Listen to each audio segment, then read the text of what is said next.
And welcome to episode 224 of the Actual Astronomy Podcast. I'm Chris, and joining me is Shane. We are amateur astronomers who love looking up at the night sky.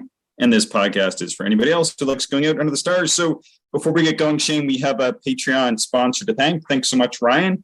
Really appreciate your contribution there. Don't know if you have anything to add to this, Shane. Same thing. I'll echo your thanks and thank you to all of the Patreon supporters. I think we're in the mid 30s right now, so that's amazing. Really appreciate it. Yeah, and I recalled Ryan and that he had a ST80 because I think we had an exchange on the ST80, and then he had bought a 8-inch Dobsonian. So had some communication with him back in the autumn, and it's really appreciated to get a few bucks thrown our way, as I think we were talking last week, getting some new adapters and that sort of thing for keeping the show quality good. I'm actually testing out a new set of headset. I brought it into work at my workspace because whereas you and I only talk for a couple hours a week, Shane, at work, it's a few hours a day. So gives me a better opportunity. I had a few hiccups with them at first, and so I didn't want to bring that into the show yet, but it's like a earbud headset microphone combination. I think it's going to work. I think it's going to work well. So, yeah, it's better than last week, although still a little bit of a echo or kind of feedback, but we'll see how it goes here. Yeah, I think it's because I'm using like an external mic and the speakers from the computer, and I think I've kind of isolated to that. And then when I was at work this week, I only did one test at work this week so far, and it seemed to eliminate that. So I'm kind of hoping that by next week, and I'll kind of have that sorted out a little bit. Because at work I can actually use this setup, and I can put I have more room to spread out, whereas here I have the microphone pretty close to where the speakers are, and I think that's where it gets introduced. Just don't have anywhere else I can put it, but at work I can play around with my setup quite a bit more. So anyway, I think we're working towards that solution. So anyway, thanks again, Ryan. But how was your week, Shane? Did you see the lunar eclipse? Yeah, I sure did. I was in my backyard. I had the TSA 102 with the bino viewer and 24 millimeter panoptics in there. And I observed it for probably about 90 minutes, and it was quite astonishing. I really enjoyed this lunar eclipse, maybe more so than other eclipses, because the color transition was very stark, and the redness was, I think this was the deepest, darkest red eclipse that I've ever seen. Yeah. And that's like a number of people at work were asking me if I observed the eclipse. And, one thing I explained to them is, these are not super rare events. They do happen. And most people or amateur astronomers anyway have probably seen multiple of these things. But the variability, or what to me makes them very interesting, is that redness, and how dark does it get? What shades does it get? Because that stuff is somewhat unpredictable. So you never really know what you're going to get until it starts to happen. Yeah. And this one was just so deep, dark red. I couldn't believe it. And, to the naked eye, it was like that. And through the telescope, it was even more pronounced. Yeah, it was extremely dark. I was chatting with Mike. He was observing it from the city, and I was out here at my dark site, and it was so dark. Like I could still see the moon when it was in eclipse, but it got really, really dark. One of the darkest ones that I've seen. It must have gone through like that really dark inner part of the Earth's shadow, like, before, even during like a total lunar eclipse where it is going through, the Earth's shadow, typically it doesn't get that dark. I was really surprised and, pretty excited about that. I thought it was super cool to see, but it was interesting, to talk to other people and to get different people's feedback. I'm teaching an astronomy course at this time, and had several of the attendees go out and take a look, and many of them were disappointed because because it became so dark. And it was funny. I was really excited because it had gotten so dark, and they were a little bit on the disappointed side. So I guess it sort of all depends, where you're coming from exactly. So yeah, it's kind of funny, just depends. I think because I've seen, when I was younger, I had seen several that were quite dark, and then the next set, it almost wasn't like a full eclipse, although it was like, but the moon just barely got in all of Earth's shadow, and so you always had like a very large, almost illuminated but not quite illuminated portion. So I thought it was cool to see a really dark one again. I was super excited. Yeah, it was a lot of fun. I really enjoyed it. It was fairly nice temperatures here. It was quite a nice evening for observing. And a little bit of a treat was the space station passed by. We're pretty much right overhead at zenith. Oh. And so I quickly put the TSA on there and was able to see some of the structure. Again, kind of that central chamber and a little bit of the side panels, but no color. Wow. No color. I've seen the color on larger apertures, but this is all just kind of a shiny white. Yeah. I actually, I didn't see the space station go by, but I heard and saw some other interesting night sky events. I heard lots of peepers out here, like quite a few peepers, like the little baby frogs when they come out in the spring, and there was a beautiful chorus of those on the go. And then one of our neighbors here, I guess, installed some wind chimes, and kind of just as the full eclipse took place, like a little bit of wind, like not wind, but just like a breeze came up and the wind chimes started going. It was pretty cool. Huh. Yeah, it was really that's neat. Yeah. Did you happen to see, because I looked at my watch and I don't recall. I feel like it was just after 10, but it might have been at a slightly different time. But there was an occultation of a star taking place during this eclipse, and I actually saw a star pop out from behind the moon. Oh, really? I missed that. I may not have been observing it at that point. If it was later on, I missed it because I think I went to bed around 10:30 or 11 that night. I can't remember. Yeah, I watched the whole thing, and I thought it was later, but then I remember looking at my watch earlier, and now I should have written it down. But anyhow, I was surprised because I looked in, and then I looked in again. I'm like, there's a star there, and then boom, it was the moon moved off and revealed this star. Yeah, it was really, really surprising. And then the other thing I saw, which was quite fascinating, is SpaceX must have done a recent launch. Okay. And I saw 50 SpaceX satellites in a perfect row. And so it was just, coincidental that I happened to look up and I saw this very strange kind of fuzzy thing appear in the sky. And I was like, is this like a meteor, or are we going to get hit by a comet, or what's going on? Yeah. And they kind of just were slowly entering the region of the overhead sky where I was, where they were going to be lined up with the sun, and then they kind of sort of very quickly trailed into the darkest part of the sky, and the sky that was opposite the sun, I guess, and started reflecting back. And they were pretty dim; they weren't really bright. Maybe like fourth magnitude, maybe 4.5 magnitude. And anyway, there was 50 of them, and they were in a perfect row. So when they came in, it was like this fuzzy spot formed in the western sky, and then they kind of just sort of almost like rapid fire BBs came flying out of this fuzzy spot, and then it was like that portal closed up, and they transited it, and then as they made their way towards the east, which took I don't know, maybe like 40 seconds or so, something like that, maybe a little bit longer, they formed another little fuzzy spot, and then one by one, they sort of trailed into that and disappeared. It was kind of a strange thing to see, but they weren't that bright, and nobody else. Like, I talked to a pile of people, nobody else saw this around here. So I don't know. Maybe I had just had listened to too many peepers and chimes. I don't know. Yeah, maybe. There another little thing that I thought was kind of neat with the eclipse. There were two stars on either side of the moon, probably at about a 20-degree angle, something like that. Yep. And they were about equidistant from the moon as well. And it just sort of reminded me of like if you kind of drew a line between those stars, like that would be almost perfect, to like a perfect size for rings to be around the moon, similar to Saturn. So it's kind of neat just to see those stars there.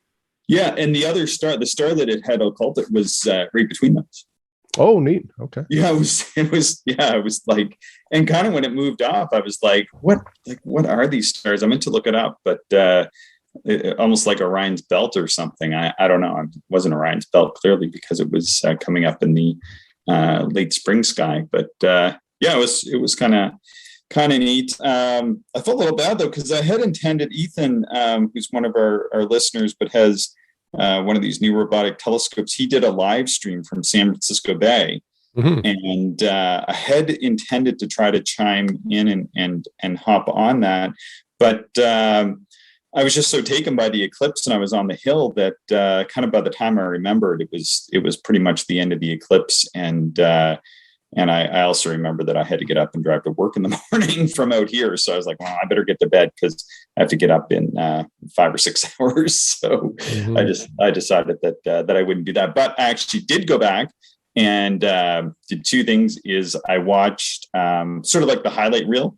I took a look. He recorded it to YouTube, and I did take a sort of a spin through that and kind of fast forward and watched it. And I thought that was pretty cool. He did an amazing job, and certainly I will tune into his events in the future. And had it been cloudy, I definitely would have.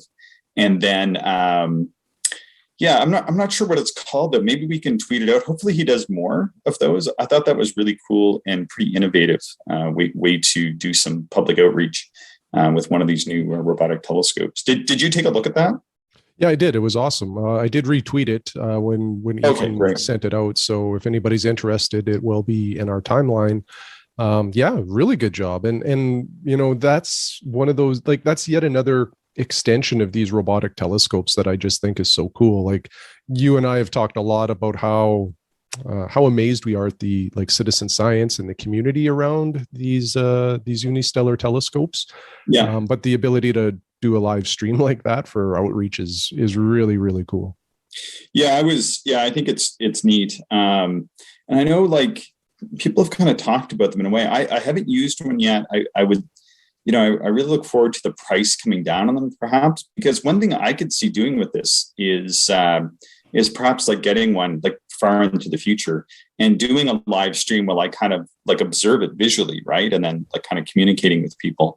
I think that would be a really neat opportunity for outreach. Putting these into the hands of people is super powerful, because a lot of the times with different events, like with solar eclipses or this eclipse or other events, people are tuning into SLU or space weather, a few other or organizations have live streamed it and go through some process of getting all that stuff set up and everything. But I think it's really cool that amateurs are starting to do that. That was sort of one of the first times I'd seen somebody just sort of set up and do that and stream it live to YouTube. So, sort of hats off to Ethan for doing that and taking that initiative. I think he's a bit of a innovative techno groundbreaker kind of person anyway. So kind of an interesting person to connect with anyhow. Yeah. And if you follow him on Twitter, he is super active with that unistellar telescope. He logs a lot of observations and just does a ton of astronomy with it. It's pretty cool. Yeah. And I was kind of surprised. I think he only had a small number of subscribers. So I subscribed. So I was one of his first single digit subscribers. So other people should get on the bandwagon and subscribe. Yeah, it's pretty exciting. What, do you know the name of his channel? I don't. I just followed his link. Okay. The link that you sent out. You can just go there, and then I just hit subscribe and became a subscriber just like that. And super excited to follow him there. And because I'm not as much into Twitter as some people, but if people are streaming live to YouTube and doing other things, then that's kind of how I prefer to consume that format. So that's right up my alley. Yeah, I'm cool.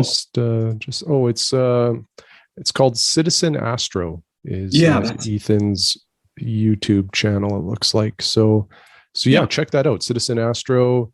How many videos does he have? Just a couple videos right now, but I suspect just based on what he's been doing, that this will grow. Yeah, it would have been cool if we had set it up like a little bit better. Maybe we can do this the next time if he's catching this. I think he's a pretty regular listener. But what would have been cool is I did get on the phone with Mike, and we were talking about the eclipse in real time as we observed it. It would have been super cool to get on the channel with Ethan and sort of have that as a larger conversation. That would have been super sweet, I think. Yeah, that would be neat. Yeah, if he was up for that, I'd be up for that just as an experiment. If we have another opportunity, just throwing that one out. But maybe he has more interesting people that he can get on than somebody like me. All right, cool. Anything else happened this week, Shane? Anything else? I got a little bit of a unique eyepiece. It's an inexpensive eyepiece, and it's the Meade Series 3000 40 millimeter Plössl.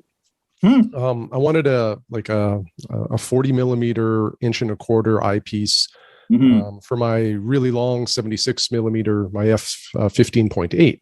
Oh, okay. And anyway, this Series 3000 is it's fairly well regarded. Bill Paoloni really talks quite highly of it. In fact, he might still have it, or this is one of those rare eyepieces that he sold and regrets. I can't remember. But what's kind of interesting, though, the reason why I thought I'd bring it up is I haven't even used this thing yet.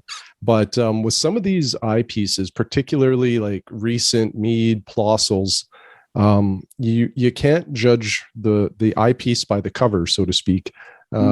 Because there's so many like slight variations.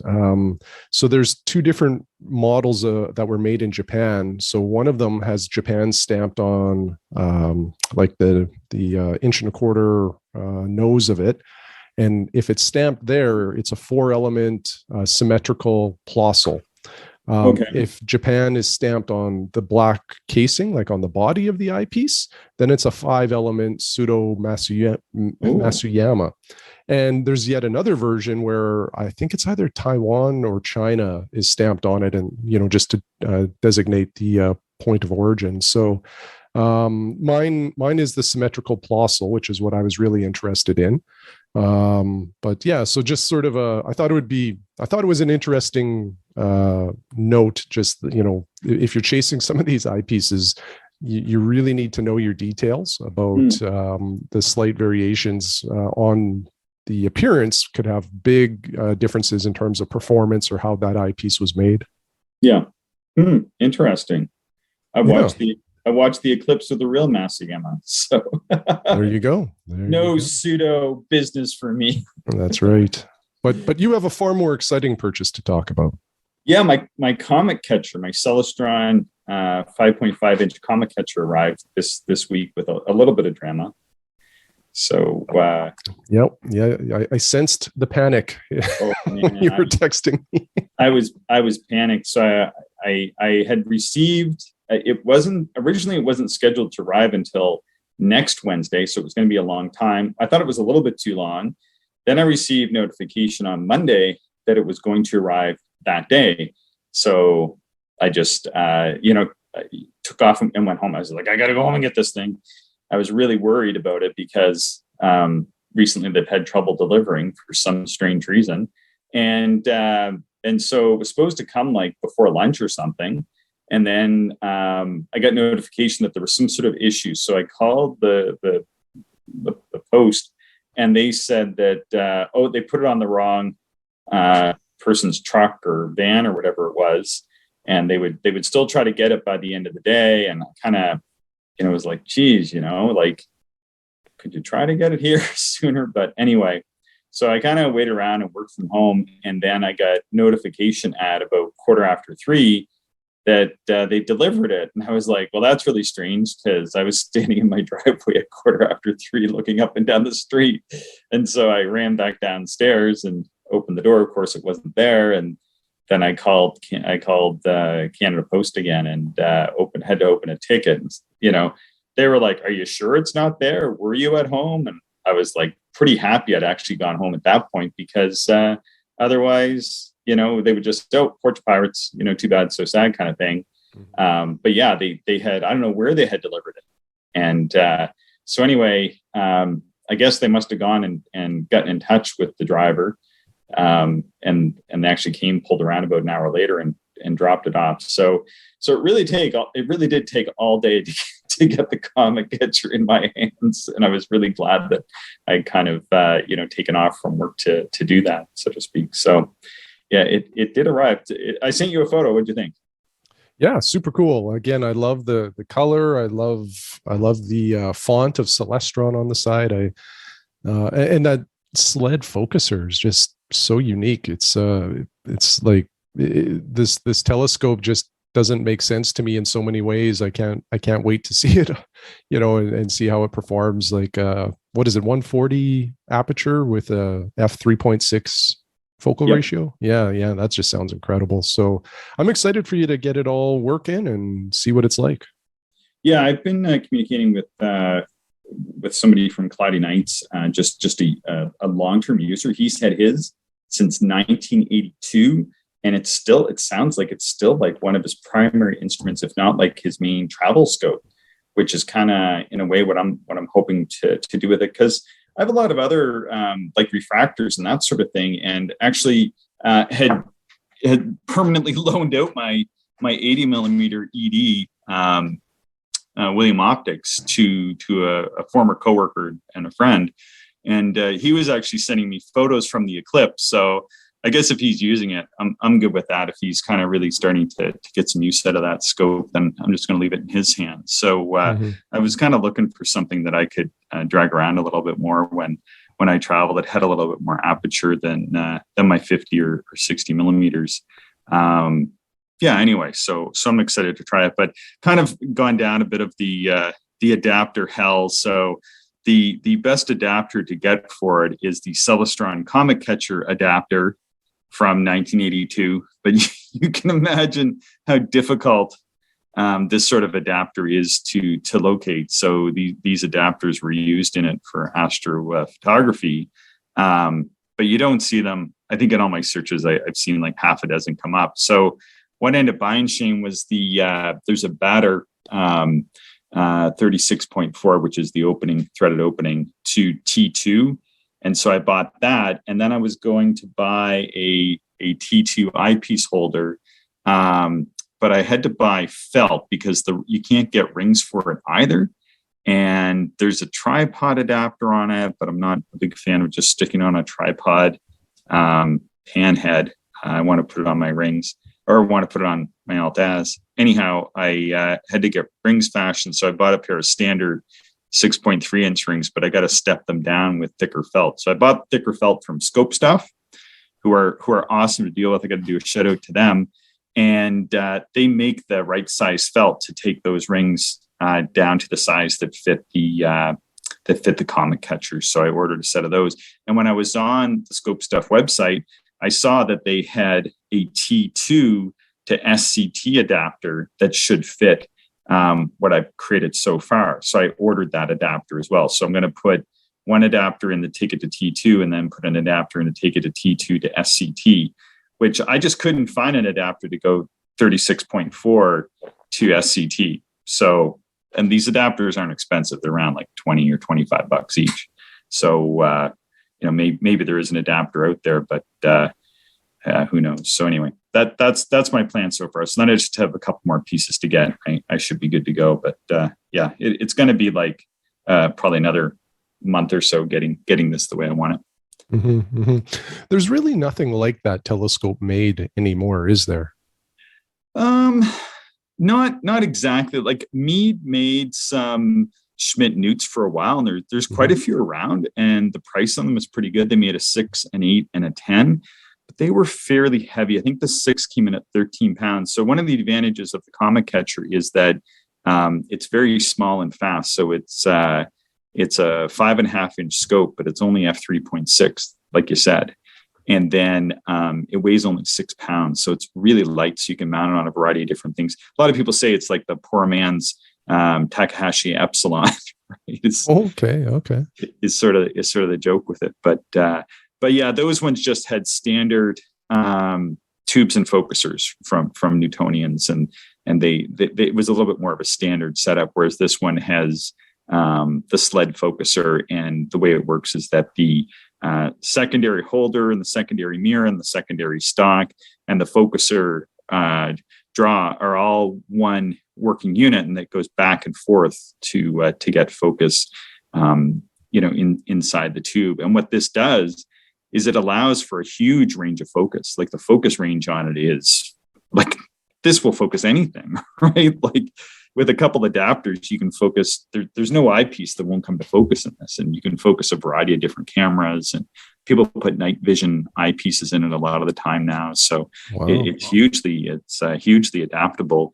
And if you can find them for the right price, like this one was $250 Canadian, which would come out to about $200 American. I think it's a good price for it. It's kind of dinged up. It's a scope that's been well used, so that hopefully is a good indicator of a well-performing scope. It typically is. It's almost a 40-year-old telescope, and if it was still in pristine condition, one might think it just didn't work that well. So, kind of hoping, with maybe a little bit of help from you and Mike, might be able to get the optics aligned properly and be able to get some good images out of it. Yeah. I see that Dave Trott has a YouTube video. Yes. I'll have to watch that after the podcast. Yeah. I love Dave's videos. Yeah, he kind of goes over it briefly. It's a pretty short video. I'm not sure how much he used the one that he bought. His looks like it's in very pristine condition. Mine has, like a little bit of dust in it and a lot of little scrapes and bruises and that sort of thing. And somebody affixed one of the zero power finder bases to it and replaced one of the screws for the corrector lens, things like that. It has a bit of character, and I don't mind it so much. And just I can't wait to actually get it running. I kind of had hoped to bring it out here, but when I got up yesterday, there was snow on the ground. You had snow at your house? Yeah. I took a photo of it. Yeah, there was like a pretty good moderate dusting of snow, not like a centimeter, but like a few millimeters of snow were still on the ground from a pretty good little snow squall that came through the night before, which is unusual, although not unheard of for here. And I got a photo. I figured you probably had the same in your yard, but I guess not. I should send you the photo of it. It's interesting. It wasn't hail or anything. It was a little bit of a snowstorm we had night before last. So. Yeah, we had the snow, but I think most of it melted on contact. There's a little bit of sort of slushy sleet maybe on the deck, I guess, the next morning, but that was all that I saw. But yeah, here, the May long weekend, which is right now when we're recording, is infamous with rain and or a little bit of snow. And the irony there is this weekend marks like the opening of provincial parks and cottage season. So everybody's trying to get outdoors, and inevitably the weather, we always seem to have at least like one really bad day of weather this weekend. But I think the forecast is looking pretty solid for this week, which is exciting. Yeah, it gets back up into the 20s or something. So I think today it's supposed to be 16. So, but it was a little chilly out here. Yeah, we stayed out here last night, and it was a little cold, but it's all good. So and had an email from Wade. He was expressing his concern for me using 2-inch eyepieces in the telescope, but I'm not. And he said, like, you're a refractor guy, so you might not know some of the stuff. And that's true. Yeah, I'm more of a refractor guy, and kind of just sort of feeling my way around. I'm not sure if these adapters are going to work. I'm not sure how the 2-inch eyepiece setups that I hope to use are going to work. So I'm kind of just sort of feeling my way through it. It's going to be some experimenting for sure to get things going the way that I want. So, but thanks for the email. And I think I had a couple other people write about a couple different things with the scope. So it's going to be a bit of an experiment. So I kind of expect to have a few more hiccups and hurdles along the way, but it'll be fun. And I think I got a good price on it. I didn't want to spend too much money, and sometimes they can go for, in my opinion, too much money. And it should be interesting to play around with. I think you'll enjoy seeing it as well, Shane. It's a neat piece of gear. Yeah, I'm super excited. Again, f3.6 with 140 millimeters of apertures is very intriguing. I can't wait to see it perform. Yeah, and the users of them that I've spoken to, many of whom have been using it for decades, sometimes 40 years or close to it.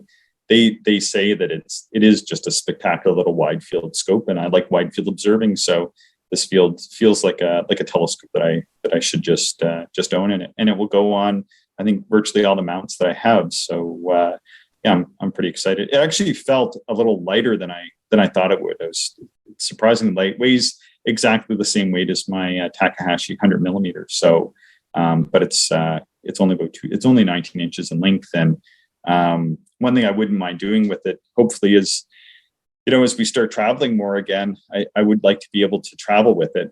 And I talked to somebody about that as well, and they said, yeah, it's like a perfect little travel scope because it fits pretty easily in like a standard large suitcase, and you can put it on a tripod. So yeah, there's a lot of different things you can do with it. So, but yeah, I'll have some updates coming up, and we're planning a bit of a trip. We're going down to Grasslands next weekend. What are your plans for Grassland, Shane?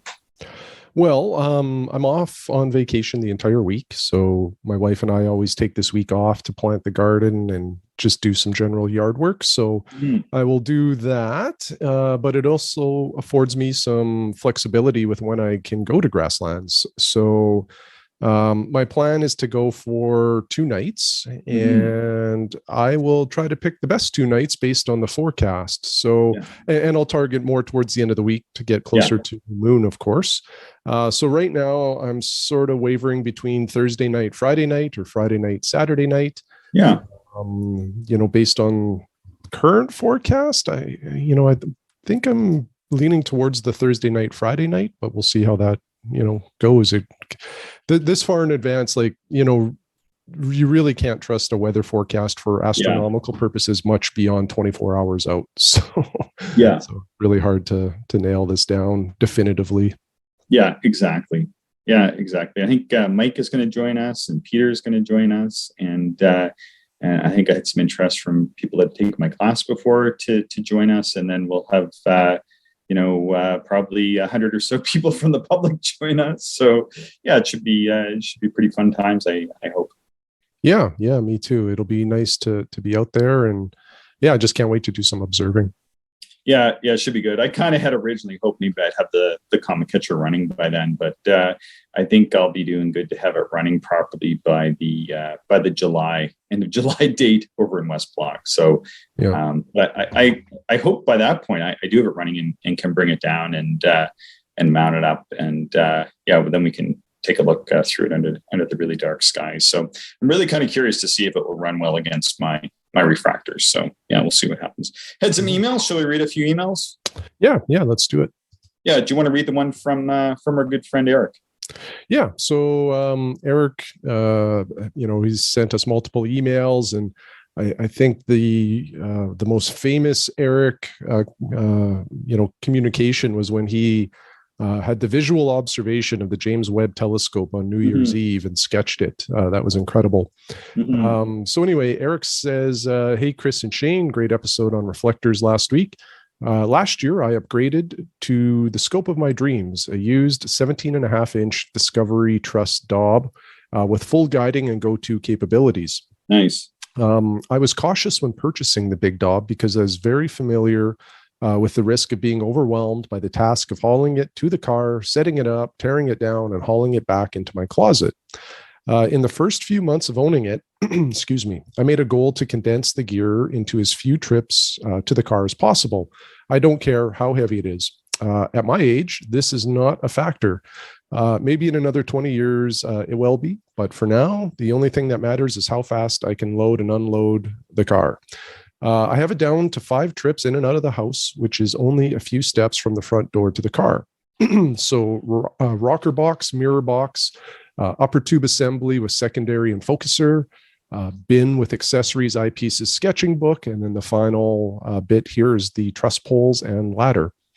No big deal. Just roll the sleeves up and get it done. Boom, boom, boom.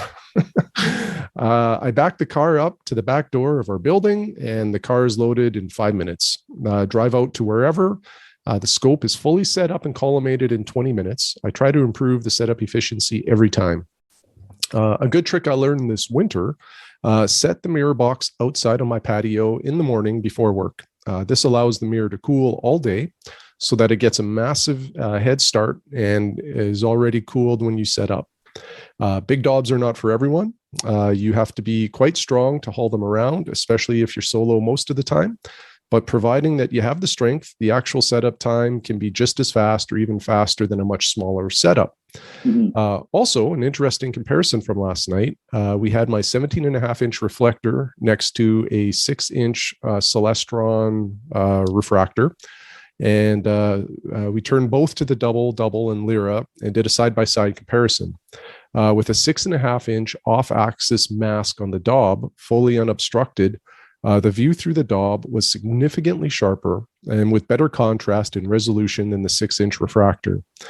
This is a very surprising result. I'm sure the result would vary between refractors and reflectors of varying quality, but it demonstrated that a reflector with quality optics can also perform very well for planets and double stars, except that it will never fit in your pocket. Great episode. Hope you can watch the lunar eclipse tonight.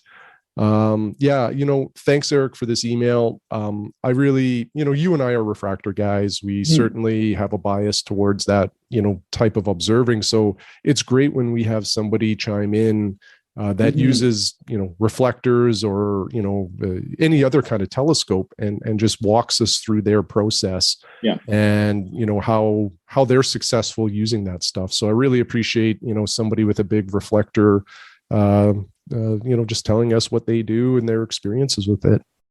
Yeah, it's pretty cool. I don't know about you, Shane, but I've spent some time looking through. A friend had a 16-inch, and I think I forget how big his off-axis was. I feel like maybe it was 6 or not quite 6 inches.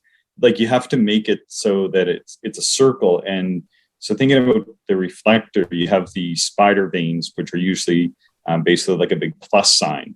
And you have to, insert your off-axis mask, like it's basically a circle with a hole to fit in between your spider veins. And I forget, my friend had made it like sort of the maximum size of 5.7 inches or something like that. But yeah, it was spectacular. And one thing, it's a really big advantage. So let's just say with a larger Daub, it can be difficult to achieve. It's possible, but it can be difficult to achieve like a really good figure on the mirror, especially if you're using like one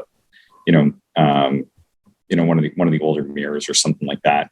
But anyway, even if it's just a decent, my friend's scope was a pretty good one that he ground himself, but the off-axis mask like increases like your wavefront error, like or it improves the wavefront error because you're only looking through a small piece of the mirror, right? So you're really reducing any kind of the optical aberrations that might be remaining in the reflector mirror surface, which all of them will have to a certain extent. Some mirrors are better than others.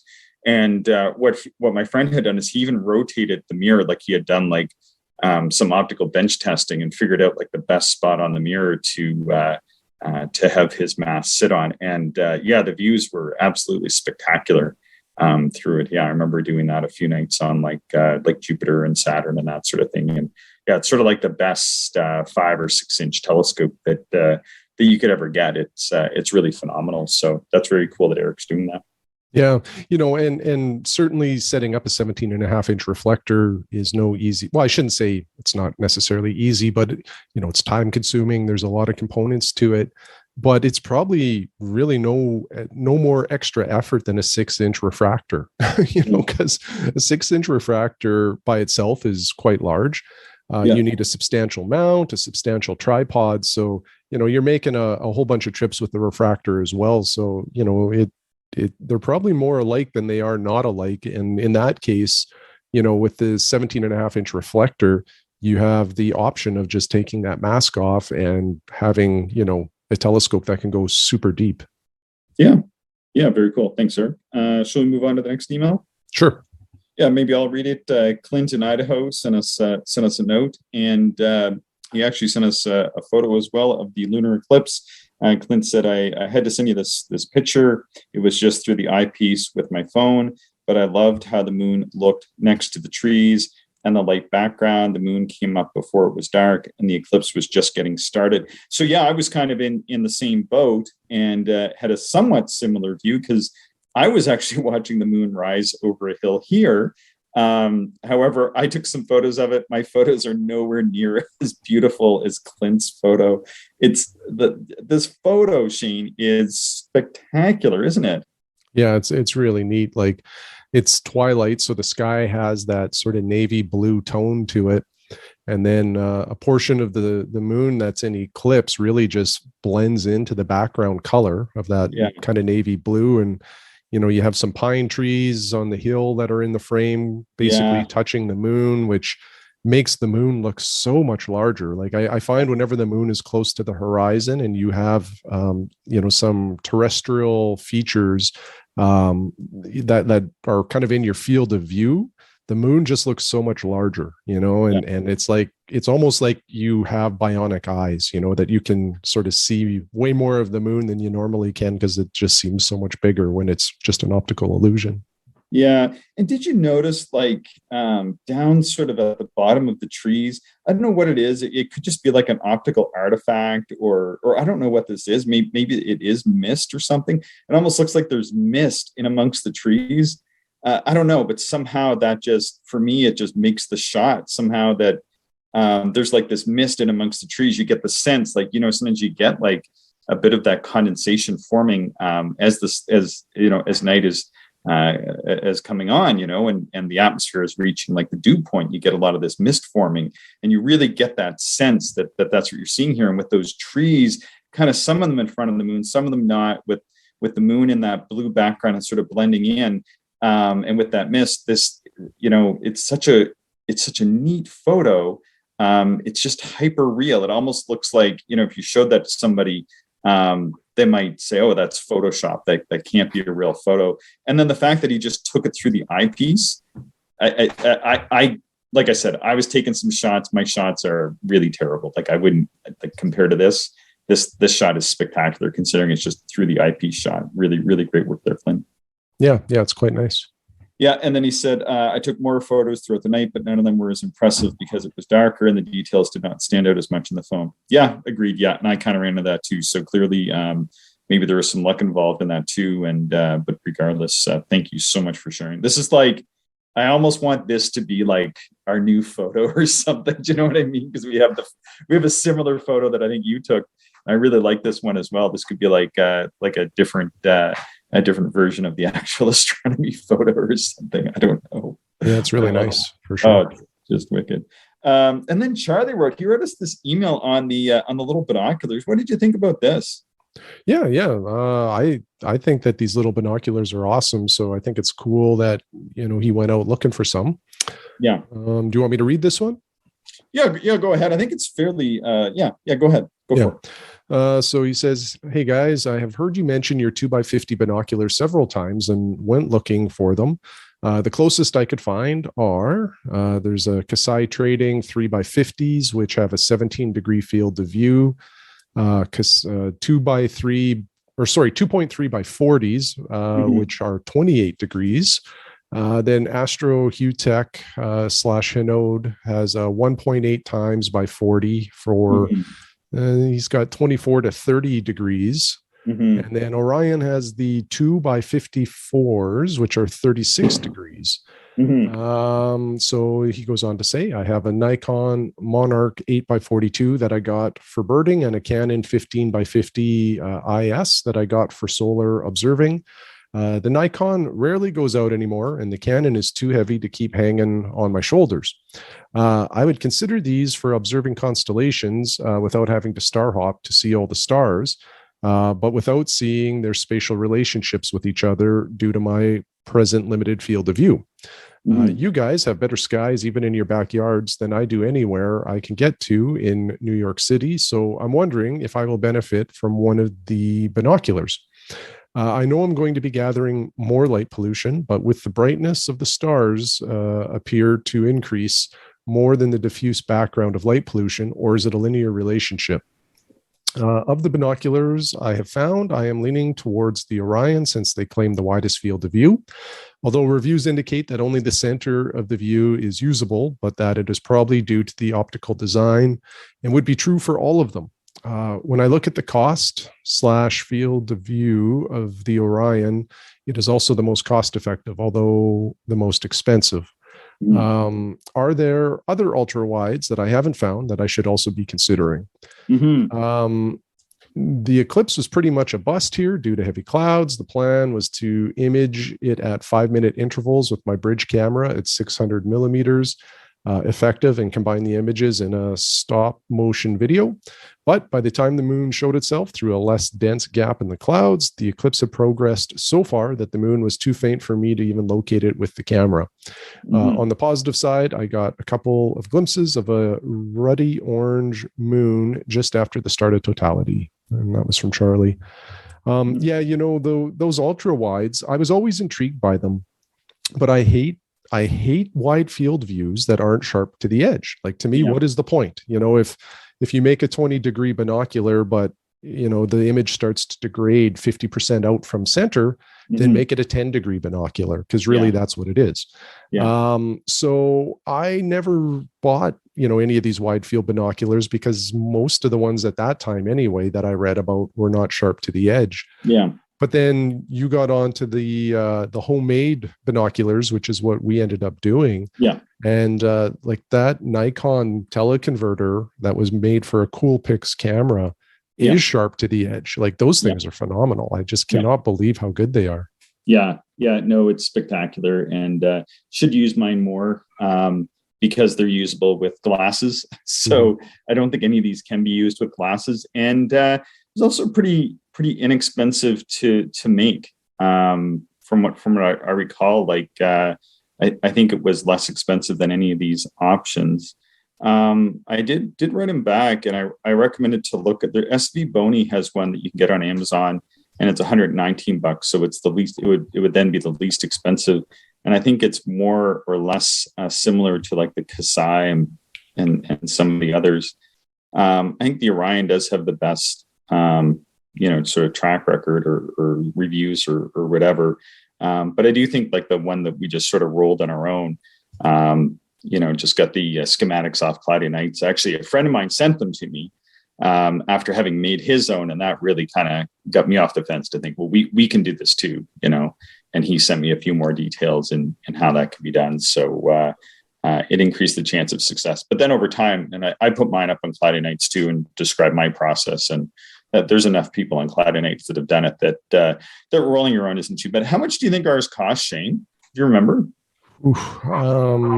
I can't remember what the cost was of the like those Nikon objectives. I want to say they were around $75 each or something like that. I can't remember. But I maybe a month or two ago, I looked to see if you could find any more of those Coolpix tele extenders or whatever the heck they were. And I think they've dried up, and I think the ones that are out there now are not cheap. Like, I want to say they were $200 to $300 each, but if anybody's interested, search it out on Cloudy Nights and find out what the actual like part number is or the model is of that Nikon objective, and start searching. Maybe you can find some that are fairly inexpensive, but if you can, they're well worth it. And I had the Coolpix. I had the Coolpix 950. Oh, okay. I think I still have it somewhere. That was my first digital camera, because I used to work for a digital camera website when they first came out. Cool. All right. Anything else to add to that one? No, that's it. All right. Then we had a note here from Bob. Shall I read it? Yeah, go ahead. Yeah, Bob writes, hi, Chris and Shane. Congratulations on your getting into your third year of actual astronomy. Thank you so much for that. I'm listening and learning and look forward to each new episode. I sometimes listen to them multiple times. Yeah, we appreciate that as well. He says, last night I viewed the lunar eclipse with my Vixen SD81S with a 13% lunar filter. It's probably a neutral density filter. I found that given the sky conditions and the fact that I wanted to see the whole moon, that 56 magnification and that was with my 11 millimeter Teleview Delight was the best. Although I did use my 7 millimeter Delight to do some exploring of lunar features during the penumbral phase. It was great seeing the moon darken and finally be completely in Earth's shadow. I removed the filter as the shadow grew. Naked eye viewing of the completely eclipsed moon was wonderful. seeing had improved, and of course the sky was very dark. I ended my session at about 11:45 when the moon was dark, and did not continue viewing it come out of eclipse. As I said, the sky conditions improved and the sky was darker as the moon eclipsed. I used the time to observe M13 and Hercules and Omega Centauri, as well as split HR 5756, which was near the moon. Lately, I've been doing a little galaxy and planetary nebula hunting on the previous nights. Even though there was some moonlight, I've observed the Whirlpool, M51, the Sombrero, M104, the Black Eye Galaxy, M64. They were faint, but they were there. And he also viewed NGC 2392 and the ghost of Jupiter and Hydra, which is called Lol 59, which those are some of my favorite nebulas and galaxies as well. So that's really awesome. I'm hoping that as a new moon approaches, I can get a look at them. And on nights when observing conditions aren't great, I plan to split double stars. As a result of the podcast, I have viewed Malat 111 several times and enjoy it each time. Keep up the great work. Clear dark skies, Bob. Yeah, thanks so much, Bob. Really appreciate it. I'm really glad that you've enjoyed Malat 111. One thing I've toyed around with, Shane, maybe is putting in some of these other wider field, somewhat neglected objects, which are pretty easy to see.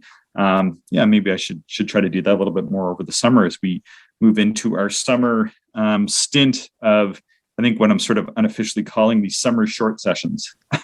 Yeah, for sure. No, those will be fun. Yeah, it should be good, because I think we're going to change the format up a little bit. We were talking about the fact that we receive a lot of amazing emails. Well, all the emails from the listeners are amazing. They truly are.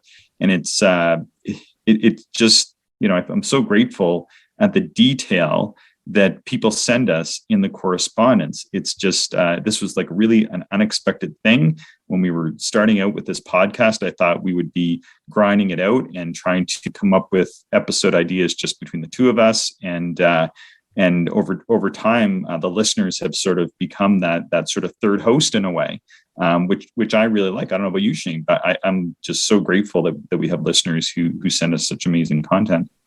Yeah. The volume certainly is surprising, but it really, it just keeps it really interesting for me. Just, being able to correspond with other observers, hear what they're observing, which sometimes influences what I'm observing.